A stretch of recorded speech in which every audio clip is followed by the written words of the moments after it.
DJ Lagway is adding another pass catcher to the Gators offense in 2025. It's UCLA wide receiver J.Michael Sturdivant. Let's go ahead and grade the move. Welcome on into SEC Unfiltered. He's Dave Shumate. I'm Cole Thompson. And today we break down the former Bruin committing to the swamp. Real quickly, make sure that you like the video, hit the ring notification down below, and subscribe to the channel because we talk college football every single day. Download the podcast version of the show wherever you get your podcast listening systems. Follow us on the socials, TikTok, Facebook, Instagram, Twitter at SEC Unfiltered. Follow Dave at Mock 10 Sports, me and Mr. Cole Thompson, and check out all of our great work found at secunfiltered.com. This episode is brought to you by our friends over at GameTime. Download the GameTime app and use the promo code SECU for 20% off your first purchase. Ladies and gentlemen, this is not just for college football games. It's for college basketball. It's for the NHL. This is for the NBA. This is for your favorite concert, your favorite comedians coming to town. Well, then what are you doing wasting time watching this video? Go to the GameTime app and use the promo code SECU, 20% off, the gift that keeps on giving this holiday season. Let's all break it on down. J.Michael Sturdivant's edition.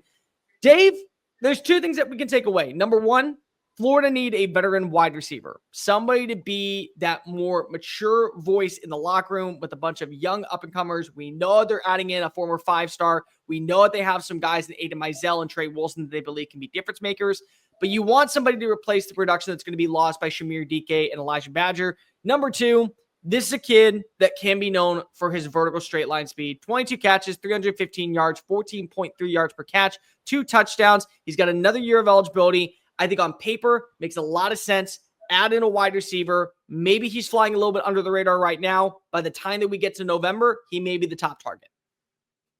No, I like this take a lot. You go back and watch the Minnesota game when UCLA played Minnesota this year, Minnesota's first year in the Big Ten. I like what J.Michael Sturdivant's done. You see what he does. He understands leverage with what corners are playing him. There's a couple plays where he's the big body receiver, and if you're, again, I hate these calls on third down, but it is what it is in sports. When they're throwing in football right now, we're throwing these like timing slant routes in like 3rd and 3, 3rd and 4, and it's got to be perfect timing across the board. But you see it a couple times against Minnesota where he makes a big boy play and just out bodies, where he understands he goes outside, the guy flips his hips, he'll go immediately back inside. He understands how to set up defenders to go get that 3 to 4 yards. He understands the 6. I like this take. I think it's a very complimentary take. You made a good point earlier to Trey Wilson, to Eugene Wilson III. Very complimentary take. Obviously, we got DJ Lagway. We know, I mean, I don't know how you couldn't be fired up about him down the stretch here, just like Lenore Sellers, another young cat that's a quarterback in this league. But I think overall, this is kind of a guy they were missing a little bit last year. And again, you didn't have the quarterback situation really figured out to the end. So I don't really know if it mattered. But I think in 2025, this is a great piece that Florida is adding across the board. Yes, it is third school, but this is one I really do like. I like this take a lot. I feel like Billy Naipier and them did a good job going to evaluate here. And maybe third time's a charm there for fellow Texas natives such as yourself there, Bear. He's a solid overall route runner. I think he's a solid overall complimentary wide receiver. 3 years in college. He has 123 receptions, over 1,600 receiving yards, 13 total touchdowns. Really strong breakout rookie year or freshman season at Cal in 2022. Solid numbers in his first season at UCLA. His production did decline a little bit this past year, but he also was limited to, I believe, 7 games. So imagine him with a full season ahead. Are we talking about somebody around 719 yards, 820 yards? How does he fit in an offense that also was believed at one point to be under the regime of Chip Kelly, who decided to leave in the offseason, and then Deshaun Foster comes in and switches up some personnel differences as well. So I think that there's some plays that kind of go in there. You brought up the game against Minnesota where those slant patterns turn into massive gains. He did the exact same thing in the USC matchup. I think he had 5 catches for 114 yards. He had 2 plays of over 24 yards downfield.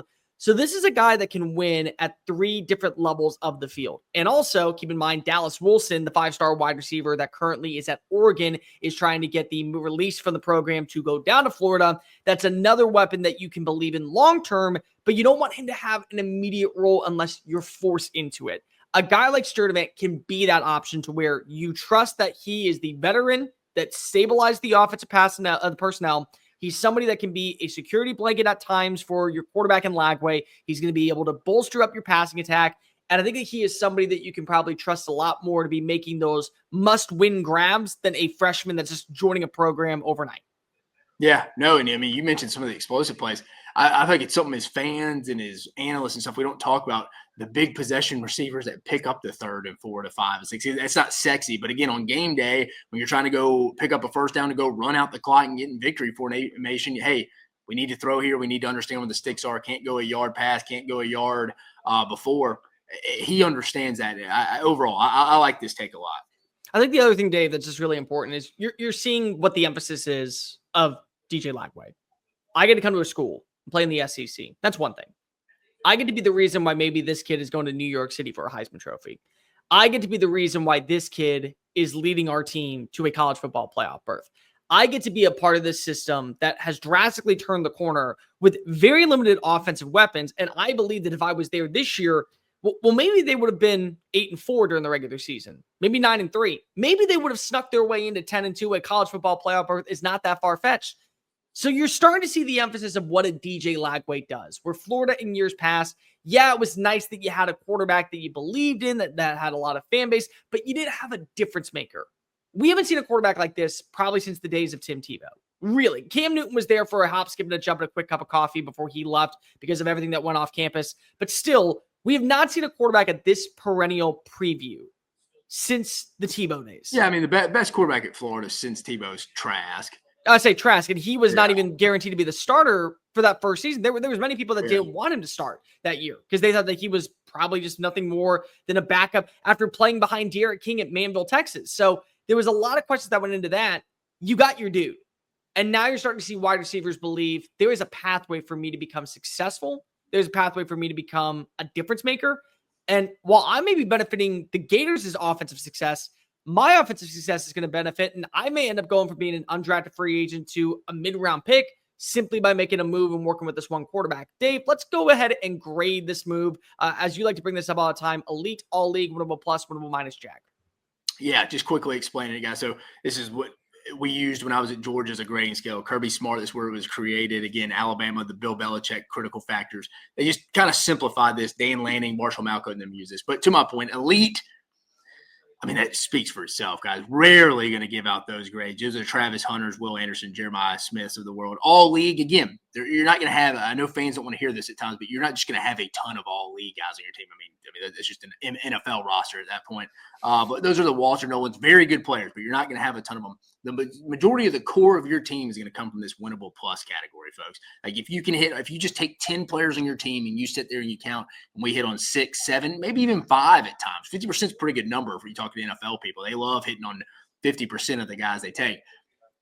You will have a very good football team if you're in that 50 to 70% range from that perspective. Those are your prime contributors that you want on your football team. Winnable minus, get away from the minus. It doesn't mean it's a bad player. It's just you can win with him, but you're just not going to win because of him. And again, we're talking about a wide receiver, so it's a good unit to talk about. It's really predominantly at the wide receiver units, offensive line units, defensive line units, where it's more of a core group. It's not just individually sold by himself. Like I mentioned before, a quarterback, most people are not taking a quarterback knowingly going in that we took him as a winnable minus guy. Maybe he's a backup and you see some veteran guys. But to my point here, I'm going to go Bear. I'm a little bit in between winnable plus all league a little bit. I like this take a lot. I like big possession X guys here that I think a lot of teams are missing, these big body guys. And I think that's why some teams struggle in the red zone because they don't have guys that, again, like scheme be damn, guys. Sometimes your guy just has to go make a play and your guy's better than his guys. Jimmy's and Joe's over the X's and O's. I'm going to go winnable plus, though. Sorry, Florida fans. I wanted to go all league, but I'm going to go winnable plus. This is when I wish I had my old scale, just winnable. We used to have winnable plus, winnable minus. But I'm going to go winnable plus here. Again, I think you can win with it because of him. I think he kind of gives you that dynamic, and I love just the contrast of styles between him and Trey Wilson, Eugene Wilson. And obviously, like you mentioned, man, you got to love what DJ Lagway's doing.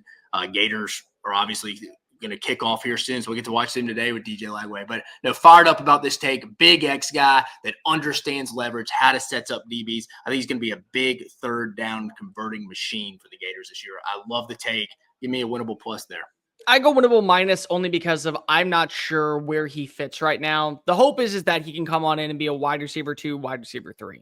But at the same time, you got to believe that you're going to see prominence from Trey Wilson. You're going to see, I think, a big upgrade from Aiden Mizell. They're losing their top 2 receivers. Elijah Badger and Shumate DK, they're out of eligibility. They're going pro. But you also are going to realize that a guy like Sturdivant right now feels really, really good on paper. What if they go add in a difference maker that currently isn't in the portal because they're playing for the college football playoff? What if they add in somebody who is a late addition? Like on the very last day, they realized, you know what? The best thing for me is to go in the portal, and they were a former 800-yard receiver. I think that that's where I'm kind of at. I feel like that he can be a pretty solid difference maker for what they want to utilize him in. I'm not ready to say that he is going to be the household name that takes the SEC by storm or even leads Florida in receiving yards next year. But he's a big-time receiver. He's a guy that has a physical frame. He stands 6'4". I think that adds tremendous value for your ability to win with 50-50 contested balls. Add all that together, that's a role player. That is a significant role player. That is somebody that you can have faith in, will add value to this offense in a multitude of different ways, and it will only benefit your passing attack. So regardless if he is only used in, say, 16% of reps, 16 snaps per game, those 16 may be so beneficial to DJ Lagway that we are talking about him in a prominent light. He may be used on 40 snaps per game. He may be on the field for 85% of all snaps for the entire season. But until I see him out there, until I see what the progression is of Trey Wilson, of Aiden Mizell, who else they add in via the portal, it's a strong move, but one that might eventually move down the pecking order. Like you kind of are sitting there when it comes to all league versus winnable plus. I'm the same way with winnable plus, winnable minus. I got to see a little bit more of what comes in via the portal before I go ahead and bonify him as a winnable plus guy. Still a very solid contributor, I think, for Florida, a guy that was needed for this offense going into 2025. No, I agree. I like this take a lot. I think a good compliment. What do you guys think? Give us a grade down below and your thoughts on J.Michael Sturdivant saying goodbye to one West Coast and headed on over to the East Coast. Make sure that you like the video, hit the ring notification. Make sure that also you hit subscribe because we talk college football every single day. Download the podcast version of the show wherever you get your podcast listening systems. Follow us on the socials, TikTok, Facebook, Instagram, Twitter at SEC Unfiltered. Follow Dave at Mock 10 Sports. Me at Mr. Cole Thompson. Check out all of our great work found at SECUnfiltered.com. For Dave Shumate, I'm Cole Thompson. Go Gators! You got yourself a pass catcher. Peace.